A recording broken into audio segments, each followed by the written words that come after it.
Olá, meus queridos alunos, esse vídeo vai tratar sobre o trabalho que nós propusemos a vocês sobre circunferências, unidade 8 do nosso livro didático, Movimento do Saber.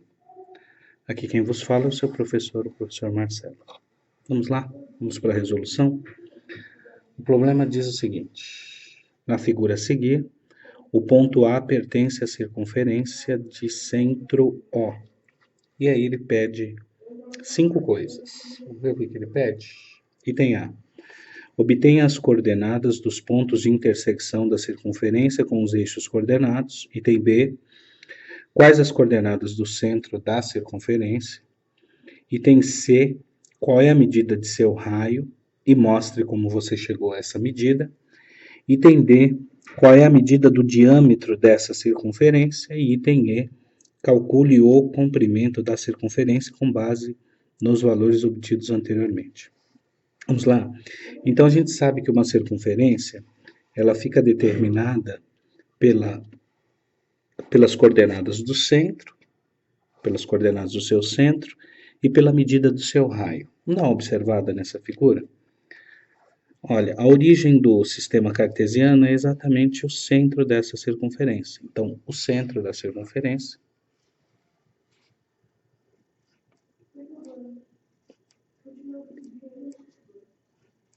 é o ponto de coordenadas 0, 0. E esse ponto A é um ponto que pertence à circunferência. Então, a gente tem a medida x dele, que é a raiz de 2. E a gente tem também a medida y dele, que é raiz de 2. Perfeito? E esse ponto A pertence à circunferência. Observe que a gente tem aqui um triângulo retângulo, cujos catetos são, triângulo retângulo aqui, achurado, cujos catetos são raiz de 2, esse mede raiz de 2, esse daqui mede raiz de 2, e a medida OA, que seria a hipotenusa desse cateto, desse triângulo retângulo, é o raio, é a medida do raio dessa circunferência.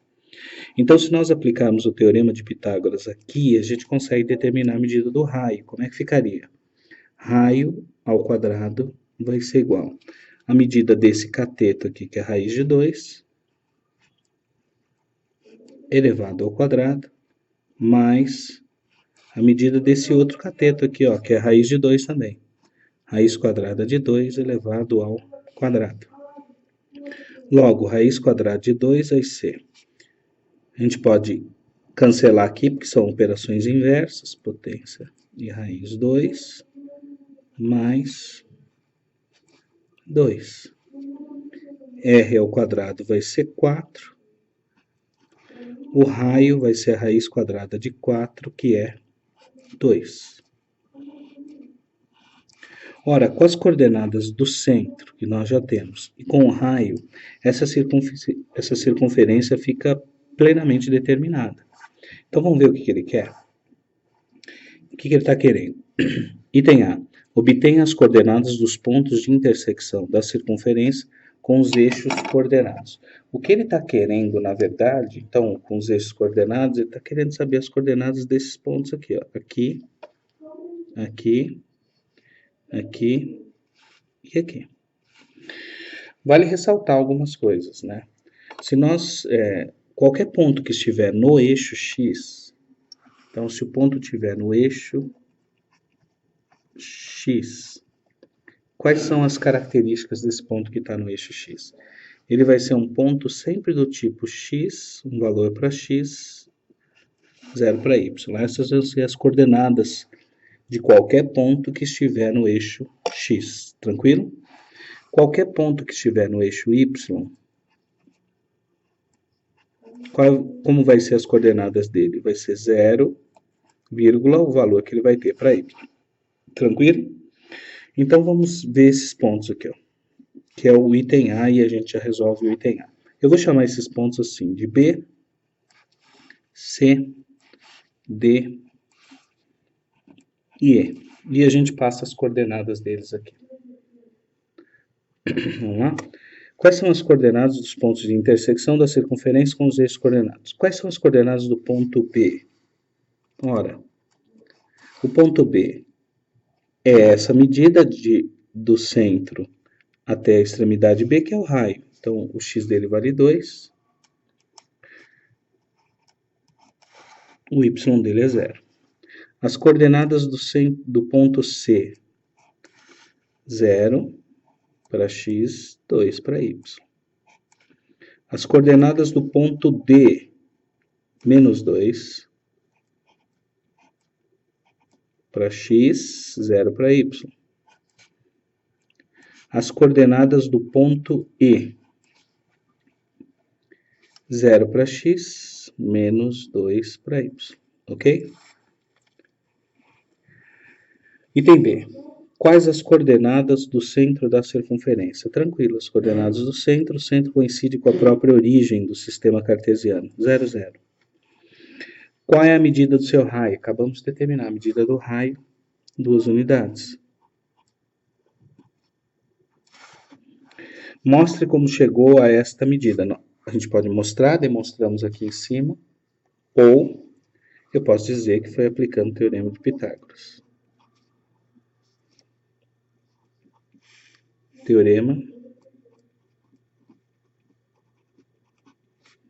de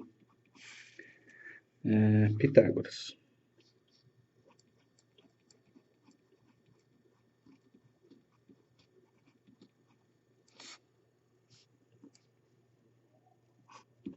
Certo? Qual é a medida do seu diâmetro? O diâmetro é o dobro do raio, então o diâmetro, vou chamar de D, diâmetro, vale 4. E o item E, calcule o comprimento da circunferência com base nos valores obtidos anteriormente. O comprimento da circunferência, eu vou chamar de C aqui, não confundir esse C aqui com as coordenadas do centro, lá em cima, tá? Então esse C aqui vai ser para nós, ó, o comprimento da circunferência. Tá? Não as coordenadas do centro. O comprimento da circunferência é dado pela relação 2 vezes π vezes r. Então, a gente pode determinar o comprimento aqui com base 2 vezes medida π vezes o raio vale 2. Então, a gente pode dizer que o comprimento dessa circunferência vale 4π. E eu poderia deixar assim. Eu só substituiria o valor do π aqui se ele me desse o valor. Então, qual é o valor aproximado mais utilizado por π? 3,14. Mas ele poderia me dizer, por exemplo, que o π vale 3 para esse problema. Então, se 4 vezes 3 seria 12. Ele poderia dizer que o π valeria para este problema 3,1. Use 3,1. Use 3,14. Então, eu posso deixar assim. E aí, se ele me der o valor de π, eu substituo e acho aproximadamente qual é o comprimento. Tranquilo? Tranquilo? Então, uma questão simples, uma questão bem tranquila. Teórica e bem tranquila. Por enquanto é só, até o próximo exercício.